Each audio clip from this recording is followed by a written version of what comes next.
Assalamualaikum warahmatullahi wabarakatuh.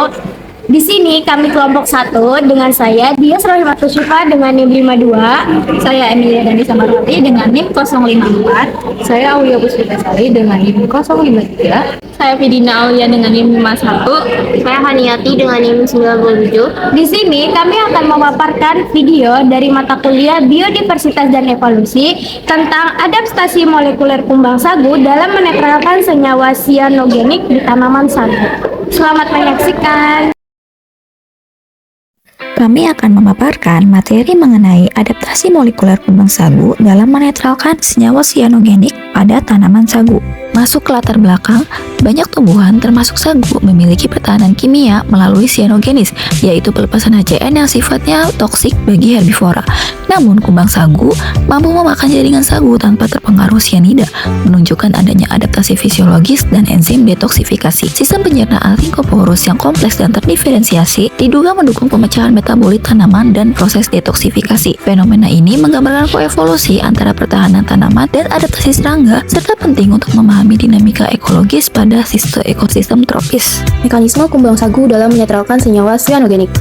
Tanaman sagu atau Macrosilon sagu menghasilkan glikosida sianogenik yang dapat melepaskan asam sianida atau HCN saat jaringan rusak, yang berfungsi sebagai pertahanan kimia. Kumbang sagu atau Rhynchosporus sp mampu bertahan karena memiliki sistem detoksifikasi enzimatis.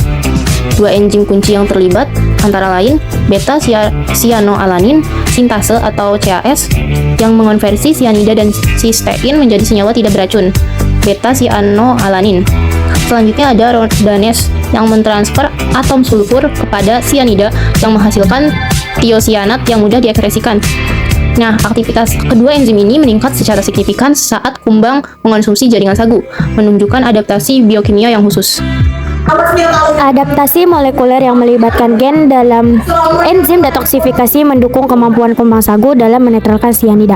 Kumbang sagu atau Rhynchoporus ferrugineus beradaptasi pada tanaman kaya senyawa sianogenik dengan mengekspresikan enzim detoksifikasi. Tiga enzim utamanya yaitu yang pertama ada beta-sianoalanin sintase atau CAS, kemudian ada rhodanase dan cinase. CAS mengubah sianida dan sistesin menjadi beta-siolialanin dan H2S lalu diubah menjadi asam amino non-toksik oleh nitrilase.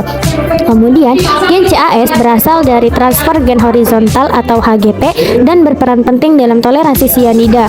Kemudian, CAS akan berinteraksi dengan AOX atau alternatif oksidase untuk menjaga respirasi mitokondria saat sianida menghambat sitokrom oksidase.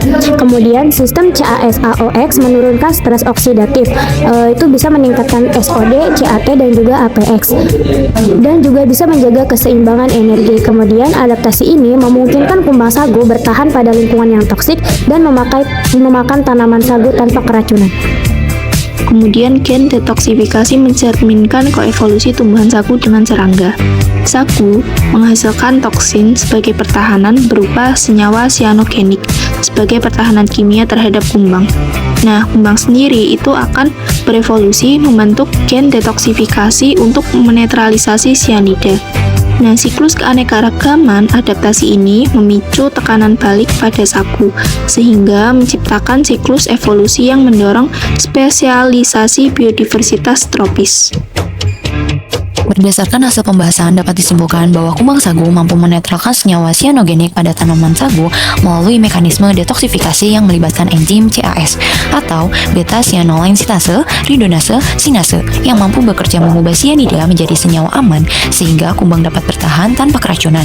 Adaptasi ini didukung oleh peningkatan ekspresi gen-gen detoksifikasi serta keterlibatan jalur respirasi alternatif yang nantinya menjaga stabilitas respirasi saat paparan sianida.